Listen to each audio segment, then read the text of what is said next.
Mother, a very short, disturbing horror film from the imagination of Zeke Pinheiro, who actually started the website Fun Size Horror. I went bleeding crazy excited when I watched Mother for the first time. It's a simple idea which is now yet another favourite of mine, and you know what? This short horror story could actually be developed into a horror feature film. Stay for a while after Mother because you can watch me and Zeke have a little chat. Follow, support and interact with him. Here's his Twitter handle. Here's the Fun Size Horror Twitter handle and website. And now it's time for you to understand the definition of the perfect mother. Trick or treat!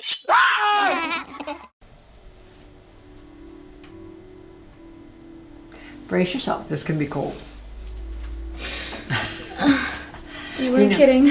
I have to say you look a little bit further along in this stage of your pregnancy than you should be. Could something be wrong? No, I don't think so, but we're going to take a look. Is it just you today?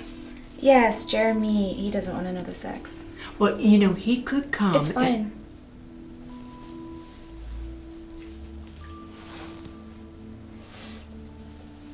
Looks like we're getting some.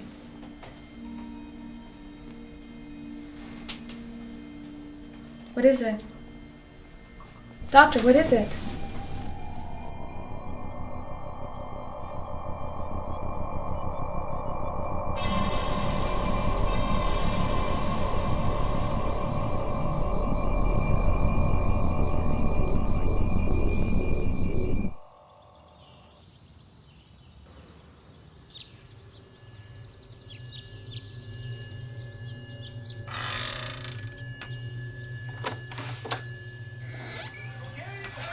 Hey, honey. How you doing?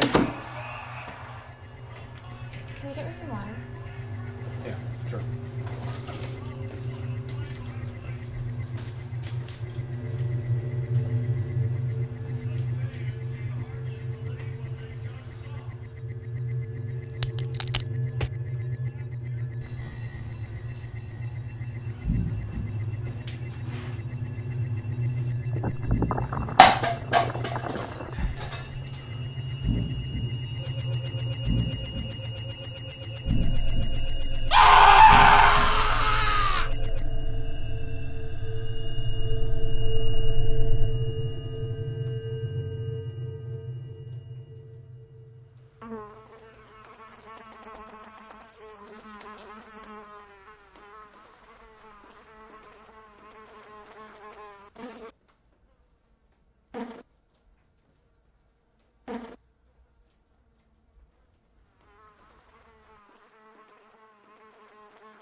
Zeke Pinheiro, I wanted to interview you because I'm impressed with your short film Mother, and because you created the wonderful Fun Size Horror website. Now, are you ready for my questions? Thanks. I'm really glad that you like what we do. Yeah, hit me with your questions. Is there a horror film that you've seen that you would never sit through again because it tattooed your soul? I don't think I could ever sit through Rogerio Deodato's cannibal film, Cannibal Holocaust. That movie from start to end is just sleaze. I don't mean that as a critique of the movie. I mean, it is, just a grimy, dirty watch that makes you feel so just, dirty watching that film. I mean, it's really effective filmmaking, but everything from, the animal butchering to the last shot of the movie, which is something that haunts me on a regular basis. it's just a movie I can never bring myself to return to. The whole Italian cannibal genre is something that I have difficulty sitting through. There's certain levels of cruelty that's really tough to get through, but you watch it because it's educational for sure. Now that is an understandable choice. Make sure you watch my video review for Cannibal Holocaust, and you can add your own red bar % rating underneath my video review on my website. Zeke, how and when did your respect for the horror genre start? I'd have to say my respect for the horror genre started really early. When I was a kid, I think most kids are. They're they're fascinated by the taboo and they're fascinated by the macabre. And my parents wouldn't allow me to watch horror movies, but I had a babysitter named Anna, and she would watch me on Saturday nights, and usually the Friday night before, she went and saw the newest release, this was during the 80s, so this was during the height of the slasher era, and just horror. There was a horror release, it seemed like every week, and I would make her tell me every single detail of those movies, getting every plot point, every gory detail, as it were. I like that. Getting an adult to tell you about the forbidden. Talk to me about 3 of the most inspiring horror films you've witnessed and explain why. Yeah, the 3 horror movies that I find the most inspiring are, to go back to what I was saying about my babysitter who would tell me about these horror movies, I would kind of build them all up in my head as to what they were. And when I was finally old enough to go out and rent them and watch them for myself, there were only 3 that actually, exceeded what I could have possibly have come up with. To this day, if somebody described those movies to me, I still couldn't come up with anything near as brilliant as Return of the Living Dead, Nightmare on Elm Street 3: The Dream Warriors, and Aliens. Aliens, it's the most, it's I know it's action, but it's also horror, and it's one of the most viscerally exciting movies I have ever seen, in terms of film grammar, in terms of maintaining, spatial sense, the speed of it, the use of practical effects, the imagination that went involved in creating those practical effects and making them so realistic on camera. It's still one of the most incredible viewing experiences watching. I had the joy of seeing it at the New Bev a couple of years ago, and it's still one of the, just hands down best movies ever. Return of the Living Dead, its mixture of comedy and horror, its tone, its punk rock aesthetic, its social commentary. It's easily, for me, my favorite zombie movie. I remember my babysitter, Anna, telling me the line, "Send more brains." And it's still, and when it was delivered in the movie, it lived up to what I had built up. And then 3, Dream Warriors. That movie delivers on all of the promise of the Nightmare on Elm Street genre. That movie delivers on all of the promise of the Nightmare on Elm Street series. It is Freddy is finally, he's got his personality, but he hasn't become a youngster yet. He's still a threat. The imagination that went into the kills, it's just, like I said, it is the definitive Nightmare on Elm Street movie. A very cool choice of 3 films. You're like this. I've got this in my collection I've had for years. It's the actual original VHS tape of Aliens, and you can see the suggested selling price is £74.95. Bleeding Memories. Now, Zeke, what was the last horror film you watched that was really disappointing? The last horror movie I saw that was really disappointing, I I don't know, that's a tough one because I'm to be honest, I'm not very comfortable, slagging on another filmmaker's work. I mean, I can say that I just don't. I never like it when I watch a movie and I see that there's a when I see that there's more thought put into how they're going to kill someone in a movie as opposed to why they are dying in that movie. I'm a firm believer in the real horror is watching people you care about suffer. And whenever I see a movie that is just basically just has characters that are there just to die in grotesque ways without giving me a reason to care. I just always find that very, disappointing. But yeah, I wish I could be more specific. I'm never very comfortable talking about another filmmaker's work because I know how much hard work goes into there, and even if it's something that I don't like, I don't. I know how hard it is, to make a movie, and I'd hate to come out and disparage somebody else's work because it's all just taste. You started out as an editor. Do you find it difficult to lose yourself watching any filmed work because you're constantly thinking about the editing? If the story's good, I don't lose myself in it. I don't actually like the best editing is when I'm not, when I don't notice it. Yeah. It really depends on the movie. I also game master RPG for some friends, and so I'm also thinking about everybody's actions in terms of dice rolls. Sometimes it's tough to shut your brain off, depending on what the movie is. But editing is it's like a good special effect or a good computer generated effect. If it's really good, you don't notice it. Absolutely.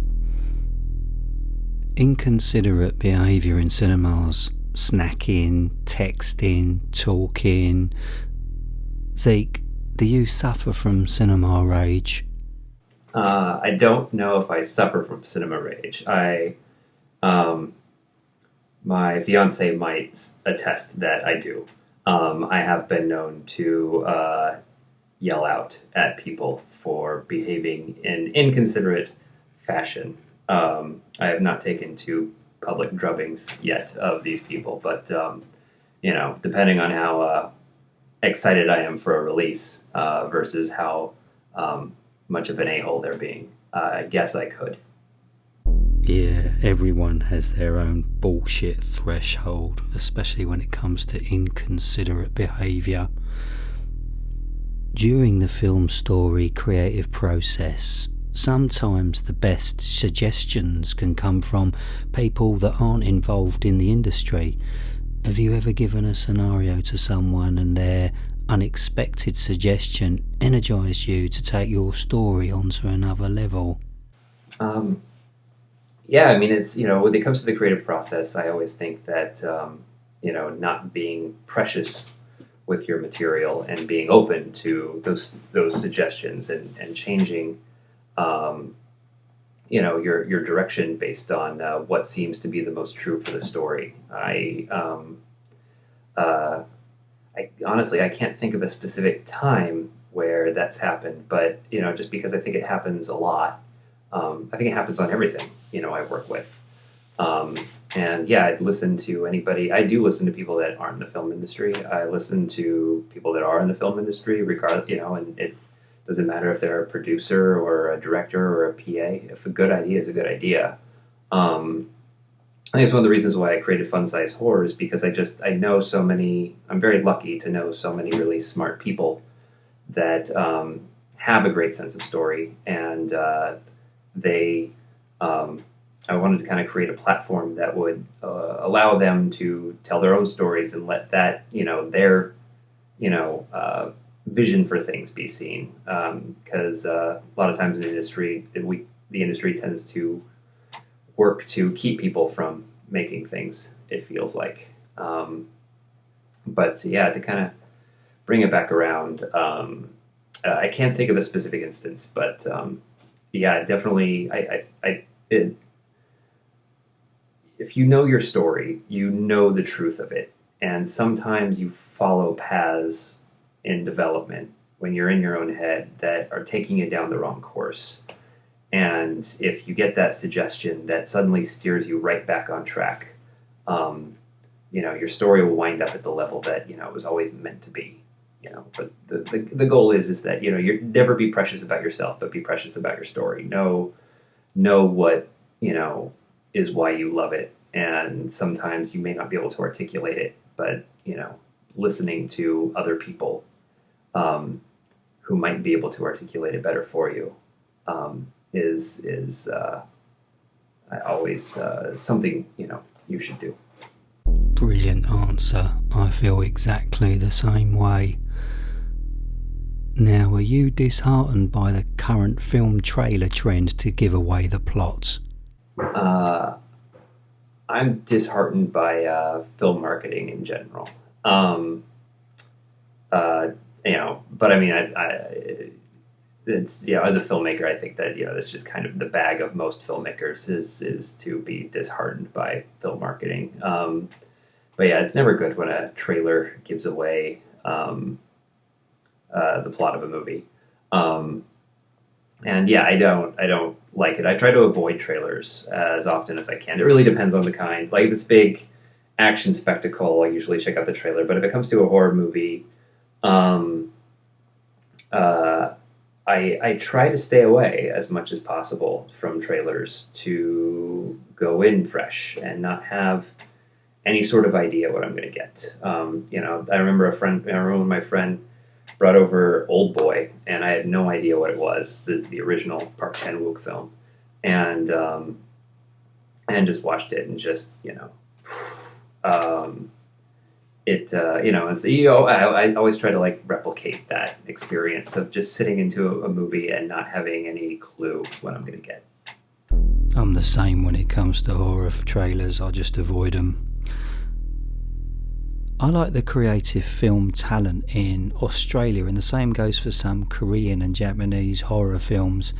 Is there any horror films you've watched that you recommend, something that's not on the usual radar? That's a really good question. I'm sure I'm so behind on movies, but I mean, I'm a huge fan of everything that's coming out of South Korea, or everything that's been coming out of South Korea for the last 10 years or so. I think they have a really thriving film community. I'm really hoping there's been this influx of amazing Taiwan of action films from Taiwan, and I'd love to see some horror stuff from them. They're so innovative with their camera work. If there is, somebody yell at me in the comments. And I'm sure your audience is anything I can name. I'm sure your audience knows about. But yeah, The Host is easily one of my favorites that have come out not so recent years at this point. But yeah, I love that movie. Nice one. Your very short film Mother, without giving anything away, how did the idea come to you? Yeah, I mean, I remember sitting, in the coffee shop where I kind of created Fun Size Horror In, and then I was kind of scripted out these different ideas for horror shorts that I had. And Mother was very simple. I just kind of had the idea of a certain image, and when you watch the short, if you do, you'll know which one it is. But I was like, what would be the most horrifying thing you can see on a certain piece of medical equipment, and it was that, and yeah, it was just one of those what's grosser than gross things that kind of came to your head. Wonderful. Now that is creative magic. and you all must watch Zeke's short horror film Mother, and you can watch it either on my website bleedingcritic.com with me introducing it, or you can watch it at the Fun Size Horror website funsizehorror.com. And talking about Fun Size, Zeke, here's your chance to talk and plug Fun Size Horror, so go for it. Cool. Thank you. Thank you for this chance, Bleeding Critic. I really appreciate it. Yeah, Fun Size Horror is a place for filmmakers to get their work shown and for audiences to enjoy some short form horror content. Fun Size Horror started as a collective of filmmakers that were all helping each other make films, and the only thing that I could promise any of them when putting this thing together was I would work my ass off to help them get their short out there into the world. And I have a couple of really awesome producers, and we maintain that promise to this day.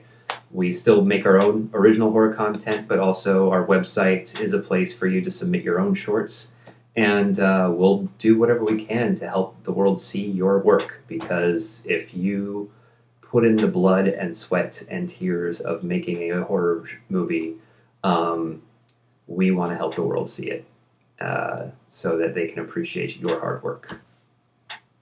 Nice one. We certainly share the same bleeding values. Is there anything horrific you're working on that you'd like to mention? Yeah, there are a few wonderfully horrific things that we're working on. We're still continuing to create new material for the website for funsizehorror.com, and we're also, creating fun size horror content that goes beyond the website. So there's a few things I can't get into too many details on, but some really exciting stuff, and we're really working to bend and twist and see how much we can push the boundaries of horror with what we got coming down the pike. Very exciting. I wish you and your team all the best for the future with Fun Size Horror. Now, Zeke, do you have any questions you'd like to ask me? Yes, Bleeding Critic. I do have a question for you. What movie that is not a horror film had content in it that tattooed your soul?